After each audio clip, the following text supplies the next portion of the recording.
लीजिए आपकी personal diary है और उस पर्सनल डायरी में आपने कुछ ऐसी बातें लिखी हैं जो आप किसी को बताना नहीं चाहते, उसे कोई पढ़ ले या आपकी कोई कॉल रिकॉर्डिंग कर ले या आपकी कोई चैट को सेव कर ले जो आपने किसी से कभी बात करी है, तो क्या वो किसी दिन कोर्ट में सबूत बन जाएंगी?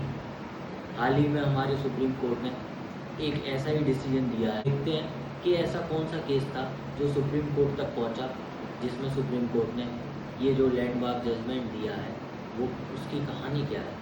तो ये जो कहानी है ये है विभोर वर्सेज नेहा।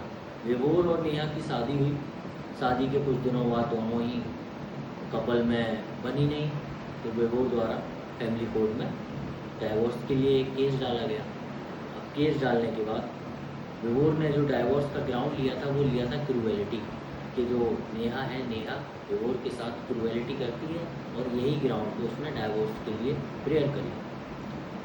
अब इसको प्रूव करने के लिए विभोर द्वारा फैमिली कोर्ट में नेहा की जो कॉल रिकॉर्डिंग थी उसको पेश किया गया, जिसको फैमिली कोर्ट ने अलाउ कर दिया।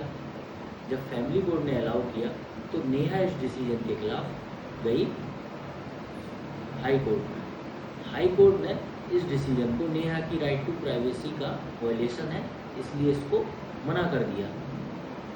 फिर इस डिसीजन के खिलाफ, जो हाई कोर्ट का डिसीजन था, उसके खिलाफ विभोर गया सुप्रीम कोर्ट में। अब ये केस गया सुप्रीम कोर्ट के पास। अब सुप्रीम कोर्ट के जाने के बाद सुप्रीम कोर्ट पर दो महत्वपूर्ण बिंदुओं पर ये केस डिसाइड करने के लिए था।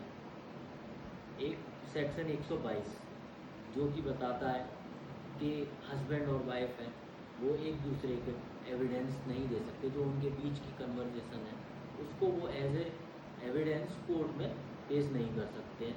लेकिन इसमें एक एक्सेप्शन दिया है।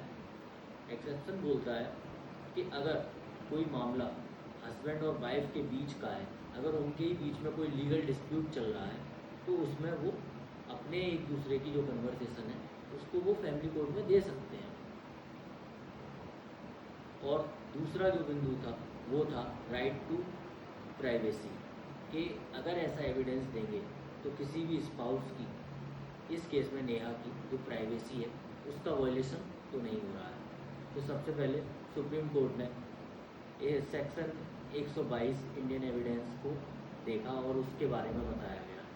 बताया कि जो हस्बैंड वाइफ हैं उनके बीच जो लीगल डिस्प्यूट है वो एक्सेप्शन में लाई करेगा, यानी कि जो हस्बैंड और वाइफ के बीच अगर कोई लीगल डिस्प्यूट चल रहा है तो वो अपने बीच की जो कन्वर्सेशन है उसको वो कोर्ट में एज ए एविडेंस दे सकते हैं। अगर वो एविडेंस कोर्ट को किसी एक जजमेंट तक या किसी एक फाइनल ऑर्डर तक लेकर जा रहा है तो वो जो एविडेंस होगा उसकी जो वैल्यू होगी वो सिर्फ इसलिए देखी जाएगी कि ये हमें इस जजमेंट के लिए इम्पोर्टेंट है। अगर शादी से पहले कोई बातचीत हो रही है आपकी तो आप उसको एविडेंस के रूप में नहीं दे सकते कि इसने पहले मुझसे क्रूएलिटी की बात करी थी। अब यहाँ पे जो रेलिवेंस रहेगा वो हमारे जो फैक्ट रहेगा केस का उससे रिलेटेड होना चाहिए।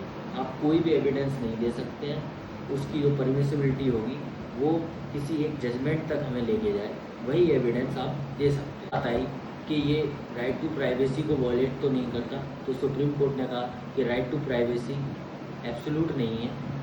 कोर्ट उन सारे एविडेंस को परमिसिबल कर सकता है, उनको एडमिट कर सकता है जो कि किसी दूसरे की प्राइवेसी को बेवजह वॉयलेट नहीं कर रहे हैं। सुप्रीम कोर्ट ने बताया कि जो एविडेंस होगा उसकी जो रेलिवेंसी होगी वो देखी जाएगी, और इसका जो रेफरेंस था उन्होंने वो RM मलकानी का जो केस था उससे लेते हुए बताया गया कि जो एविडेंस होगा वो रेलिवेंट होना चाहिए और क्लियर होना चाहिए, यानी कि जो वॉइस है वो उन्हीं दोनों पार्टीज़ की होनी चाहिए, इसमें कोई भी डाउट नहीं होना चाहिए।